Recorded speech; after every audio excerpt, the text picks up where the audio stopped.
안녕하십니까? 10월 15일 화요일 와플 본문은 창세기 44장 1절부터 13절까지입니다. 오늘 본문은요, 어제에 이어서 요셉의 형들이 요셉 집에서 이렇게 풍성하게 대접을 받고 잠이 들었을 때부터 시작됩니다. 요셉의 형들이 요셉에게 풍성한 대접을 받고 술도 마시고 뭐 잔치에 취해서 잠이 들었는데요. 그런데 그때 이제 요셉과 요셉의 하인이 계략을 꾸미기 시작하죠.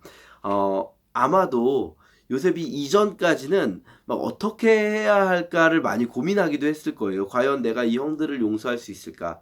이 형들에 대한 마음이 복잡하기도 했겠고, 그랬을 텐데, 오늘 본문에서는요, 요셉이 의도를 가지고 계획을 꾸밉니다.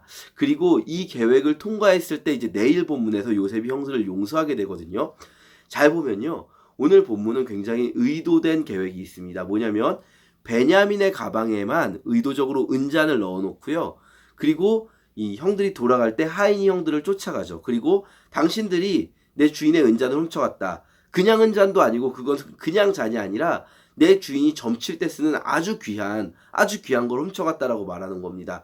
그러면서 형들에게 이야기할 때 형들은요 전혀 그럴 리가 없다고 생각해요. 그럴 리가 없다. 아니 만약에 우리가 뭘 훔쳐가려고 했으면 우리가 그 전에 이미 한번 이런 비슷한 일이 있었잖아요. 그쵸? 배낭에 뭐가 있어, 우리 돈이 들어있었을 때 우리가 그걸 왜 가지고 도로 돌아왔겠느냐. 우리가 그럴 리가 없다. 지금 상황을 봐도 그렇지 않지 않느냐라고 말하면서요. 형들이 이렇게 말합니다. 만약에 우리 중 한 명에게서 진짜로 그런 은잔이 나온다면 그 사람은 죽을 것이고 우리 모두는 당신의 종이 될 것이다. 이렇게 말을 하죠. 형들은 확신하고 있어요. 그럴 리가 없다는 걸. 함부로 확신하면 안 되는데요. 형들 확신하고 있죠. 자, 그런데 여기서 우리가 주목해 볼 만한 건 뭐냐면요. 이 형들의 말을 대하는 요셉의 하인의 대답입니다. 형들은 이렇게 말했어요. 한 명이라도 은잔이 나오면 그러면 그 사람은 죽고 우리 모두가 하인이 되겠다. 그런데요. 하인은 이렇게 말합니다. 아니 그럴 필요는 없다. 그럴 필요는 없고 은잔이 나온 한 사람만 내 종으로 끌고 갈 것이고 나머지 여러분들은 돌아가라. 괜찮다. 나머지 여러분들은 무죄하니까 그냥 돌아가도 괜찮다. 자 보세요. 요셉과 요셉의 하인 입장에서는 지금 다 상황을 세팅해 놓은 거예요. 다 알아요. 은자는 베냐민의 가방에 있으니까요. 이렇게 제시하는 거죠. 형들에게. 자 베냐민만 우리의 종이 되게 하고 너희들은 다 풀어줄 거다. 너희들 어떻게 할 거냐. 이게 바로 요셉이 요셉의 형들에게 낸 마지막 시험이에요. 요셉이 뭐 그동안 마음이 복잡했을 거예요. 형들에게 복수를 할 수 있을까? 용서를 할 수 있을까? 이 복수와 용서 사이에서 어떻게 해야 될까 할 때 마지막으로 요셉이 한 가지 확인하고 싶은 게 있었어요. 이 상황인 거죠.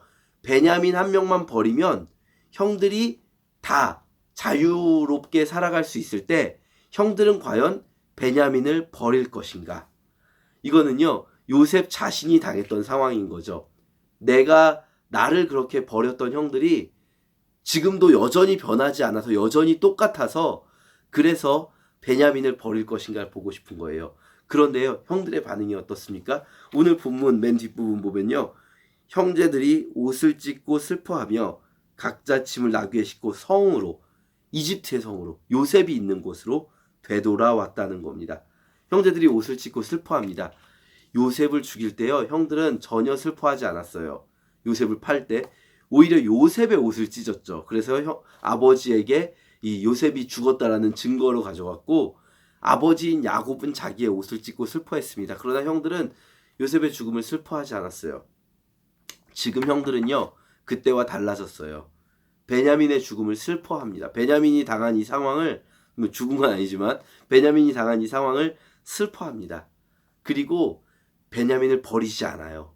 베냐민을 버리지 않고 함께 요셉을 찾아옵니다. 종이 되더라도 우리가 함께 가겠다는 거죠. 이게 바로 요셉이 형들에게 낸 마지막 테스트였어요. 그리고 이게 통과가 되는 거죠. 요셉이 형들에게 보고 싶었던 모습이 바로 이겁니다. 우리가 오늘 본문 요 옆에 보면 리스폰드에 진정한 복수라고 되어 있는데요. 요셉은 형들에게 복수하고 싶은 마음도 있었을 거예요. 그렇죠? 요셉이 형들에게 복수하고 싶을 때 어떻게 해야 진짜 복수였을까요? 요셉에게 있어서는. 내가 당한 걸 똑같이 당해봐라. 형들을 노예로 삼고 형들을 종으로 삼아서 막 자기가 당했던 것처럼 감옥에도 가게 하고 누명 씌우고 이런 것이 요셉의 복수일까요? 우리는 그럴 수 있어요. 그런 마음이 있을 수 있습니다. 그쵸? 내가 당한 거 똑같이 당해야지.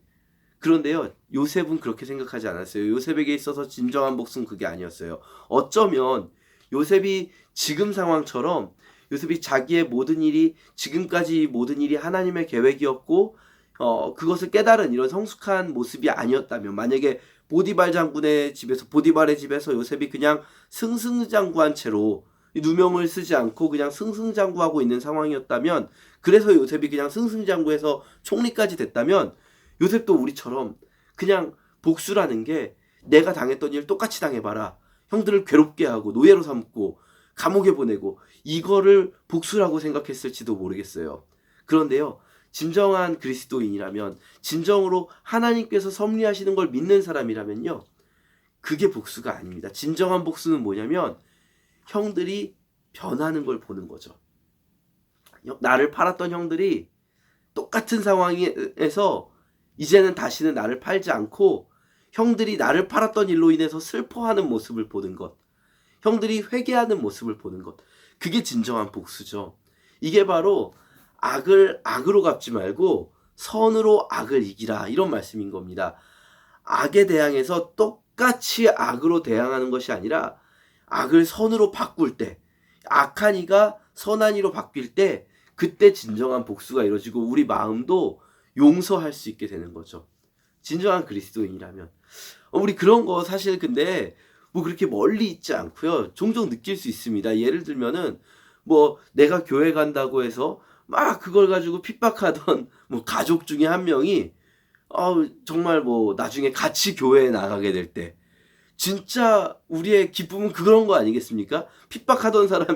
나를 막 핍박하던 사람이 뭐 안 좋은 일을 당하는 게 아니라, 나를 막 핍박하던 사람이 나와 함께 하게 될 때, 또 직장에서 나를 막 괴롭히던 상사가 막 불의하고, 이게 내가 볼 때 막 옳지 않고 막 그런 불의하게 그걸 가지고 또 나를 괴롭히던 상사가 막 괴로움을 당하고 좌천되고 막 이런 거 속 시원할 수 있겠지만, 그러나 진정한 복수는 뭐냐면 그 사람이 회개하고 괴가천선해서 이제 전혀 다른 모습으로 이전의 죄를 뉘우치는 모습을 보일 때, 그때야말로 우리가 정말 속 시원해지지 않겠습니까? 우리가 이런 모습, 오늘 본문 묵상하면서요, 두 가지로 생각해 볼 수 있을 것 같아요. 우리 자신을 요셉의 위치에 놓고 묵상했을 때, 내가 정말로 나는 요셉처럼 이런 복수를 꿈꾸는가? 나를 괴롭게 한 사람들이 괴로운 일을 당하는 게 아니라 나를 괴롭게 한 사람들이 선한 모습으로 변화되는 그런 복수를 꿈꾸는가? 그리고 그럴 때 나는 용서할 수 있는가? 이런 쪽 측면이 있다면, 또 한 측면에는 형제들의 입장에 나를 넣어서 묵상을 해본다면, 과연 내가 용서를 받기를 바랄 때, 하나님께서 나를 용서해 주시고 또 우리 주변 사람들에게도 용서를 바랄 때, 내가 정말 용서를 받기 이전에 그 일을 정말로 내가 회개하고 있는가? 용서를 받으려면 사실 내가 그 일이 잘못했다고 생각해야 용서를 받을 수 있는 거잖아요. 내가 잘못했다고 생각하지도 않는 걸 용서해 줄 수는 없잖아요. 요셉에게 용서받을 수 있는 건 뭐냐면, 요셉이 형들을 용서해 줄 수 있는 건 뭐냐면, 형들이 정말 그때 그 일을 잘못했다라고 느끼고 있다는 걸 보여준 거예요. 이 베냐민 사건을 통해서.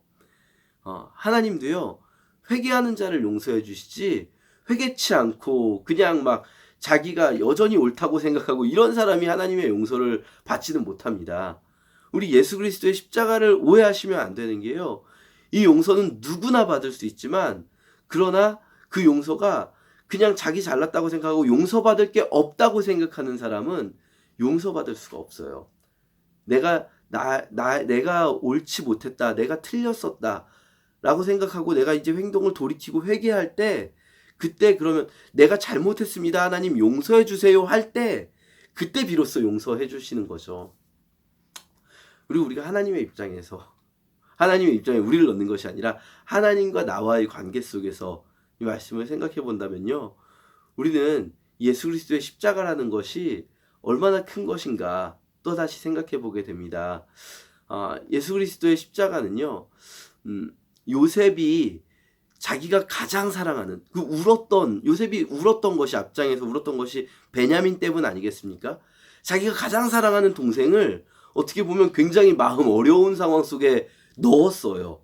자기가 정말로 사랑하는, 자기가 막 눈물을 흘리면서 사랑하는, 너무나 보고 싶었던 그 동생을, 베냐민이 지금 이 상황에서 사실 형들도 슬프겠지만 베냐민은 얼마나 난감할까요? 베냐민은요, 막 정신이 없을 거예요. 베냐민은 난 이제 어떻게 되는 거지, 막 나이도 어린 이 소년이 막 너무나 무섭고 두려울 거예요. 요셉이 그렇게 만들었어요. 요셉이 그렇게 만들었어요. 요셉의 마음은 편할까요? 그렇지 않아요. 그런데 요셉은 왜 베냐민을 그 상황에 넣었습니까? 형들을 용서하려고요. 형들이 변했다는 걸, 형들을 다시 그 상황에 넣었을 때 형들이 변한 것을 보면서 형들을 용서하기 위해서요. 하나님께서 예수 그리스도를 그 괴로움 가운데 보내신 이유가 무엇입니까? 우리를 용서하기 위해서죠. 우리가 그 그리스도의 십자가를 마치 형들이 옷을 찢고 베냐민의 위기 속에 함께 들어가는 것처럼, 우리도 그 예수 그리스도의 십자가 속에 함께 들어감으로써 하나님이 주신 이 기회를 놓치지 않는 우리 모두가 됐으면 좋겠습니다. 오늘 하루 그렇게 묵상하면서 보내겠습니다. 감사합니다.